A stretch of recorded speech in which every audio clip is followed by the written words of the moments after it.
On sommes arrivés à la haute tête. Okay. Donc la lettre tête.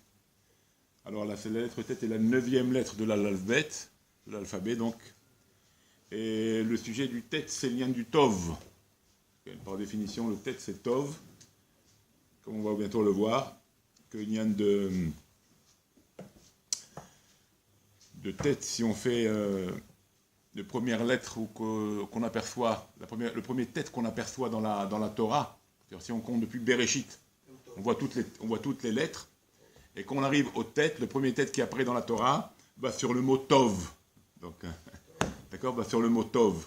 Donc par définition, la lettre tête, okay, c'est relié avec le mot tov, puisque la première lettre de l'alphabet, la première lettre tête qu'on va rencontrer dans la Torah va être sur le mot tov, donc la lettre tête, tov. Donc c'est quelque chose qu'il faut prendre en considération. Chaque chose allait, chez nous, vous savez que chaque chose allait bien Be'ashgacha. Donc si la lettre tête vient dans le mot tov, c'est qu'elle a un lien avec la qui est tov. On va en parler. D'ailleurs, les premières tables sont cassées. Les premières tables ont été brisées par la faute du veau d'or. Et on dit d'un côté, heureusement qu'elles sont brisées, parce que dans les premières tables, elles ne contenaient pas la lettre tête. Il n'y a pas le mot tov dedans. Vous verrez, dans les premières tables, il n'y avait pas le mot tov. Donc ils ont pu se briser. A contrario des secondes tables de la loi, où il va avoir bien sûr le mot tête, la lettre tête et le mot tov. Comme c'est marqué les manitav lach. Les manitav tov. Les manitav lach vont être marqués uniquement dans les secondes tables, pas dans les premières. Et d'ailleurs, on dit que si ces tables ça n'avait pas été cassé, ou bien si on dit que le tov aurait été cassé, si les secondes auraient été cassées, chat veshalom aussi, alors il n'y aurait pas eu de tkouma, il n'y aurait pas eu de retour pour Israël. C'est pour ça que maintenant il y a le retour, on a les secondes tables, les premières se sont cassées, il n'y avait pas le mot tov dedans. Maintenant il y a le mot tov, ils ne sont pas cassés les secondes. Au Hachem. Et donc on est éternellement tov. C'est ça qu'il faut retenir de cette leçon.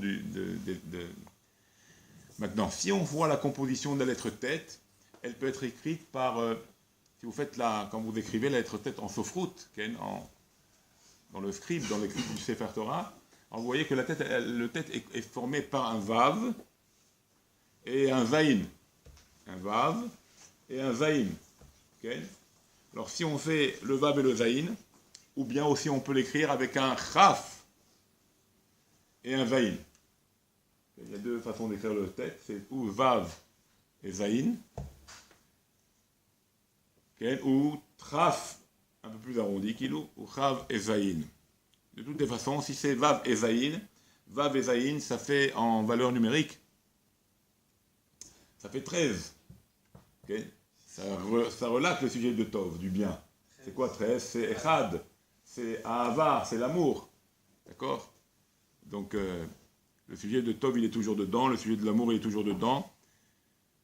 Comme on sait très bien que le lien de l'amour, c'est be'afta l'ereacha kamocha. Okay. En plus, le sujet du vav, c'est ce monde matériel que nous vivons. En 6 jours, Akadosh Baruch Hu a créé le monde, donc c'est le signe du vav. Et le 7e jour, c'est le côté spirituel qu'il y a dans ce monde-là, c'est le Shabbat. C'est la spiritualité du monde. Donc c'est Vav et Zayin qui forment le mot Tov, tête, la lettre tête. Et effectivement, quand il y a le monde matériel et le monde spirituel ensemble, ben Yahal, comme notre monde, les 6 jours de la semaine plus le Shabbat, alors effectivement, ça peut être que Tov. Ça peut être que bien. D'accord? Donc ça, c'est la composition du Zayin et du Vav et du Zayin, qui fait Ava, qui fait à la fois la lettre tête, qui monte sur le sujet de Tov, du bien, monde matériel, monde spirituel, Beyachad, ensemble, Echad, d'accord? Parce que la valeur numérique, ça fait Echad, donc le monde matériel et spirituel ensemble, et comme ça, c'est notre... Et si on additionne maintenant le malais, c'est-à-dire la valeur numérique en pleine du mot Vav, Vav, Aleph, Vav, Aleph, Vav, ça fait 13, 6 et 6, 12, plus l'Aleph, ça fait 13, et Zayin, c'est Zayin Yud, Nun, Zayin Yud Nun, d'accord? Zayin Yud Nun, ça fait 73. Zain, Yud. Non, 60. Zain, Yud, Nun. Ah non, si j'écris Zain, Yud, Nun, ça fait 60. 73. Hein? 73. Non, ça fait 60. Zain, Yud, Nun, non, ça fait Zain, Yud, ça fait 60. Nun, ça fait 60. 67. Okay. Et 67 et 13 de 80. D'accord? Donc c'est pour nous dire, du Nyan de 80, ça fait plus. Si tu rajoutes maintenant 80, si tu rajoutes maintenant les 6 lettres, Vav, Aleph, Vav, plus, ça fait 86. Bravo. 86, ça fait Elohim. D'accord? Donc c'est l'union. On avait parlé de ça déjà du Zayin aussi, c'est l'union de Dieu dans la nature. C'est Dieu dans la nature. C'est quoi Dieu dans la nature? D'ailleurs, on avait symbolisé la lettre Zayin. C'est comment on écrit Zayin? C'est Zayin, Yud. Le Zayin, il est fait avec une barre verticale et une horizontale. L'horizontale et la verticale, nahon. Et c'est équilibré. Le toit du Zayin, il est équilibré. C'est pas comme le Dalet qui sort un peu plus. D'accord? C'est vraiment équilibré, c'est au centre. Je veux dire, ça c'est l'union parfaite, c'est l'harmonie parfaite. Et c'est pour ça que Zayin, la lettre Zayin, c'est aussi la lettre du Zivug, du couple. C'est pour ça que Zayin, ça s'écrit Zayin Yud Nun, Zayin Zachar, Nun Nekeva, côté masculin, côté féminin, et au milieu c'est le Yud, c'est Hachem. Donc quand il y a entre l'homme et la femme le Yud, le Hachem, le Yud Kevavke, alors il y a l'union. D'accord? Il y a l'union parfaite, il y a l'harmonie parfaite. Ça symbolise entre Dieu et nous. Et bien sûr entre le couple, plus particulièrement le couple, le sujet du couple. Donc c'est ce qu'on avait parlé du Zayin déjà. En tous les cas, ici le tête, c'est un Zayin et un Vav. Valeur numérique du Vav complet, c'est-à-dire 13, du Zayin, on a dit 60, plus les 6 lettres, d'accord? Ça fait 86, la valeur numérique d'Akadosh Baruch Hu, de Dieu, de Elohim. Comme on dit aussi sur l'union du tête, comme on a dit expliqué sur l'union de Tov, il y a une phrase dans Michelet qui dit que Imrut Saddik Kitov, Imrut Saddik Kitov. Ça c'est l'union du Saddik Kitov. Ou bien avec Saddik Bemunato Yahye. D'ailleurs c'est pour ça que le tête, il est entre le Chet et le Yud. D'accord, l'union du Tov, il est entre le Chet et le Yud. C'est quoi Chet et Yud? Ça fait Chai. Quand un homme il est Tov, il est tête, il est tov, alors il est haï, il est entouré de la vie. D'accord? Ça c'est le lien de la vie. D'ailleurs, si vous faites attention, 9, la 9e lettre, c'est le tête, et sa parallèle, on va dire, dans la valeur dans les assyriotes, comment on appelle ça? Dans les dizaines, c'est laquelle? C'est tzaddik. Tête, ça fait 9, mais tzaddik, ça fait 90. C'est dans les dizaines. D'accord? C'est la combienième lettre, le tzaddik? Elle fait combien par rapport au Aleph? Vous comptez 18 lettres. Donc le tzaddik, effectivement, il est appelé Chai. Donc la 18e lettre, c'est la lettre tzaddik, qui correspond en valeur numérique petite à 9, qui correspond aux têtes. Donc le tzaddik, le tête, il est entre le Chai, il est entre le Chet et le Yud, qui vient allusionner le sujet de vivant. Le tzaddik, il est appelé vivant. Chai, tzaddik be'emunato yahye. Un tzaddik, par sa émouna, il vit, il est appelé vivant. Par cette conjugaison donc de Tov. S'il a du Tov, alors il est droit, il est bon, et là il est appelé un homme vivant. Ça c'est le lien du tzaddik. Il y a aussi quelque chose d'extraordinaire qu'on peut voir.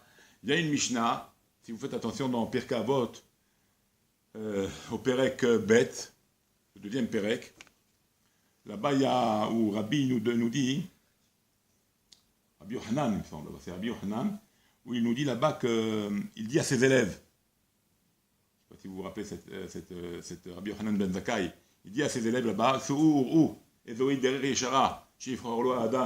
sortez et voyez quel est le droit chemin que l'homme doit choisir. Adam, quel est le droit chemin? Là-bas, alors il marquait Ezoi derech Yeshara, il y en a qui disent derech Tova.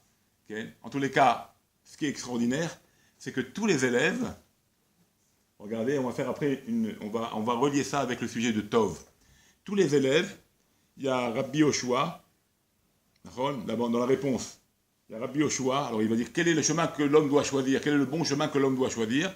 Il y a Rabbi Yoshua, il dit, d'abord Rabbi Eliezer Omer, Aïn Tova, un bon œil. Le mot Tov, regardez, Aïn Tova. Ensuite, Rabbi Yoshua, il dit Chaver Tov, un bon ami. Rabbi Yossi Omer, Shachen Tov, okay? Shachen Tov, un bon voisin. Rabbi Shimon Omer, Aroet Anolad, celui qui arrive à voir le futur, ça c'est la meilleure chose. Et Rabbi Elazar Ben Arach, Omer, Lev Tov, le meilleur c'est le cœur, le bon cœur. Alors, si on s'arrête là maintenant et on croit qu'il leur a demandé c'est quoi le chemin de la vie qui est bon, alors l'autre il va dire bah, c'est le bon voisin, le bon ami, un bon cœur, etc. C'est un peu simple pour des grands sadikim comme ça. Surtout que la Torah elle est explicite à ce sujet-là. Qu'est-ce que l'homme doit choisir? La Torah elle le dit elle-même. Re'natati lecha et ha'chaim ve'et ha'mavet. Je t'ai donné devant toi la vie et la mort. Ou bacharta b'chaim. Pourquoi? Parce que Haïm c'est Atov. Alors déjà la Torah elle te dit ça. Qu'est-ce qu'il a besoin Rabbi Yochanan nous dire à ses élèves? Vous savez quel chemin il faut choisir? Ben, le chemin de la Torah, qu'est-ce qu'il faut choisir? Qu'est-ce qu'on a d'autre chemin à prendre? Un autre chemin que la Torah? Alors qu'est-ce que ça veut dire cette question-là? Quel est le chemin que l'homme doit choisir? Et chacun répond un bon cœur, un bon œil, un bon voisin, voir le futur. Et puis cette expression-là de dire Tsourou, sortez et voyez. Sortez et voyez, ça veut dire sortez et voyez. C'est quoi cette expression sortez et voyez? On a la Torah d'abord qui nous dit qu'est-ce que c'est le bon chemin. On n'a pas besoin des sages qui viennent et qui nous disent quel est le bon chemin. On ne va pas faire une redondance, la Torah ne va pas parler pour rien, les Rami ne vont pas parler pour rien. On sait tous quel est le bon chemin. Alors qu'est-ce qu'il a voulu dire à ses élèves? En fait, ce Ouru, ça veut dire, c'est une expression. Regardez les lettres de la Torah. Cherchez dans les lettres de la Torah quelle est la bonne chose. Dans la Torah, regardez les lettres. Ce Ouru, comptez comme si tu dirais Manu. Ils ont comme un consensus. Sortez et regardez cherchez dans les lettres quelle est la lettre qui est bonne. Et c'est pour ça qu'ils vont tous dire avec le mot Tov. Et c'est extraordinaire parce que si on fait attention, Amen, comme c'est marqué, c'est quoi Vayar? Vayar Elohim et Aor qui Tov. Et Aor, comme ça il dit, comme j'ai dit, si on fait attention, le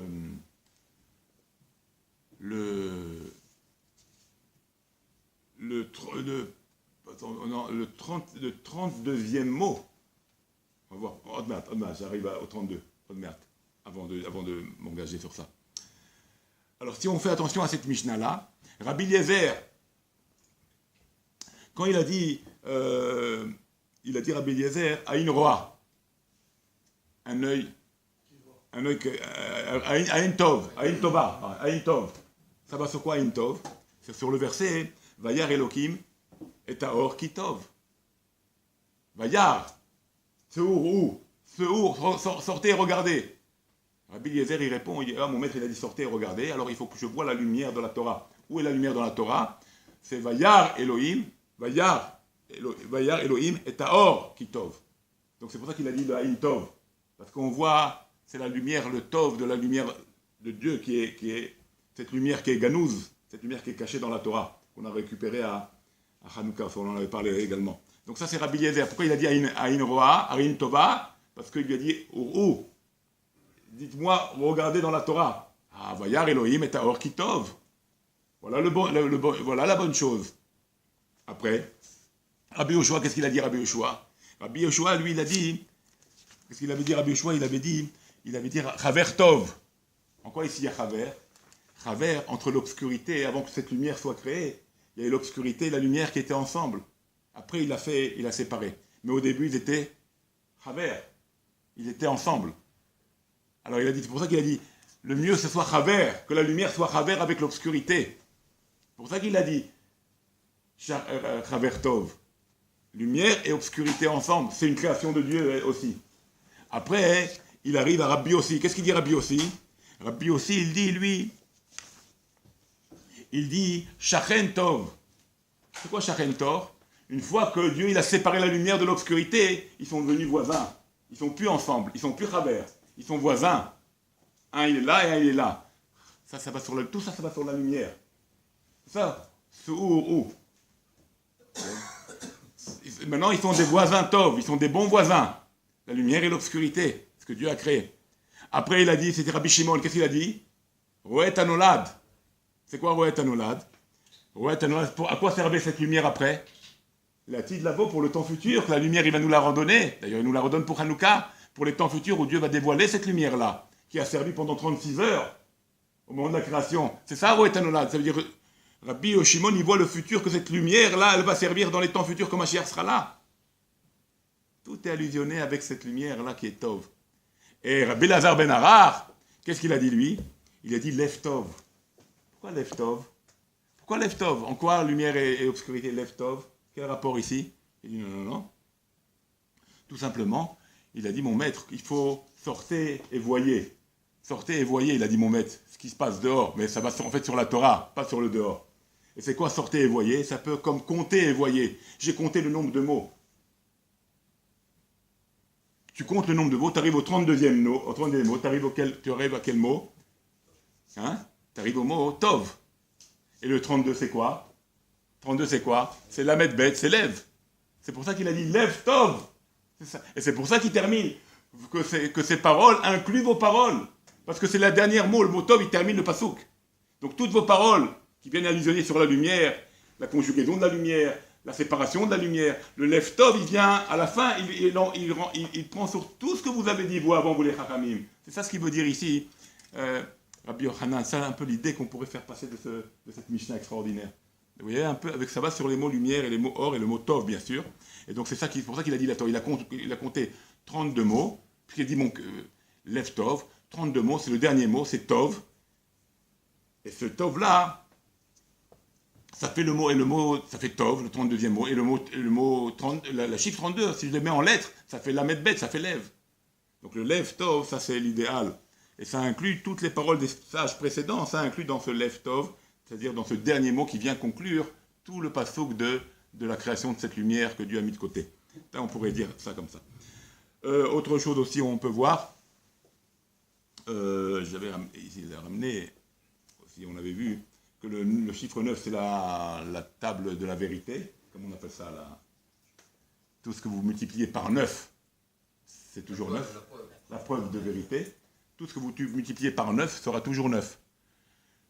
9 fois 20, 9, 9 fois 2, 18, 8 et 1, 9, 9 fois 3, 27, 7 et 2, 9. Tout ce que vous faites comme chiffre, en multipliant par le chiffre 9, vous obtiendrez en valeur numérique petite le chiffre 9. D'accord? Pour dire que le chiffre 9, c'est une vérité, c'est un tov, parce que c'est le tov de Dieu, c'est la lumière divine, c'est Ganouz dedans, la lumière divine, et donc ça peut être que quelque chose qui est véritable. C'est pour ça que le tête, il est vrai. Mais d'un autre côté, chet, si la lettre qui le précède le tête, c'est le chet, avec le tête, et si je rajoute le aleph à la fin, hein, si je fais passer Dieu à la fin, hein, Dieu c'est allusionné par le aleph. D'accord? Alors ça fait le mot chet. C'est quoi le mot chet? C'est le mot péché. D'accord? Donc avec le chet, la lettre chet, plus le tête, plus le aleph. Ça veut dire quoi aleph? Ça veut dire si je le mets à la fin, le aleph, je ne fais pas passer Dieu avant, et je fais moi d'abord avec ma tête, alors je suis presque sûr d'aller vers le péché. Parce que des fois ma tête, c'est pas ça qu'il faut. C'est pour ça que toujours le aleph, il faut le faire passer avant. Avant de faire quoi que ce soit, il faut faire passer Dieu. Est-ce que ça va faire plaisir à Dieu? Est-ce que c'est bien dans le bon chemin de Dieu? Si je mets Dieu en dernier, alors ça fait chet, tête, et aleph, ça fait le mot chet, le péché. Donc faire attention à ça, de ne pas mettre Hachem à la fin, parce qu'on peut faire des bêtises. D'accord? D'accord? Mais quand bien même, il y a toujours espoir. Pourquoi? Parce que si vous prenez maintenant le péché, le mot chet, Ken, pour dire que il est toujours miséricordieux, il a toujours la tchouva avec nous, d'accord, toujours la tchouva. Si vous mettez maintenant le chet, tête et aleph, chet, c'est combien en valeur numérique? 8. Tête, c'est 9. 9 et 8, 17. 17 et aleph, 18. 18, on l'obtient en plus. Chai, ça veut dire il est toujours vivant. C'est-à-dire que quand bien même tu fais un péché, tu as toujours la possibilité de revenir à la vie. Tu es toujours appelé un enfant d'Israël, tu peux toujours revenir à la vie. Et en plus, ça fait Chai. 8 et 1, 9, toujours vérité, et tu resteras toujours véritable, même si tu fais tous les péchés du monde, un homme il revient toujours, et un juif il reviendra, et il sera toujours attaché avec Dieu, parce que sa neshama, elle est une partie divine, elle est une partie de Dieu, du Dieu Tout-Puissant, donc il ne peut pas être séparé d'Akadosh Borou. D'accord? Et en plus, après un péché, quand un homme il fait tchouva, il devient, comme j'ai dit tout à l'heure, tout au début, que la lettre tête peut être composée par un chaf et par un zaïm. D'accord? Si je fais chaf et zaïm, ça fait combien en valeur numérique? Ça fait 27. C'est quoi 27? J'obtiens le mot zach. Il restera pur, un juif, il reste toujours pur. D'accord? Même s'il a fait des bêtises, il suffit qu'il revienne à Kadosh Borou, il revienne à Dieu, il fait tchouva, et là il monte au niveau le plus haut, Comme il est dit que il faut chez Balei Tshuva, on me dit, ma filou tzadikim gmurim lo yecholim la mode, il faut se tenir les Balei Tshuva, même les tzadikim gmurim ne peuvent pas se tenir. Pourquoi? Parce qu'un homme, il fait Tshuva, il regrette son péché, il devient pur, il devient kadosh, il devient pur. Et comme ça, il est toujours appelé vivant. Comme on a dit tout à l'heure pour le tzadik, même le Bat Tshuva, il est appelé Hay, il est appelé vivant. Avod, pour aujourd'hui.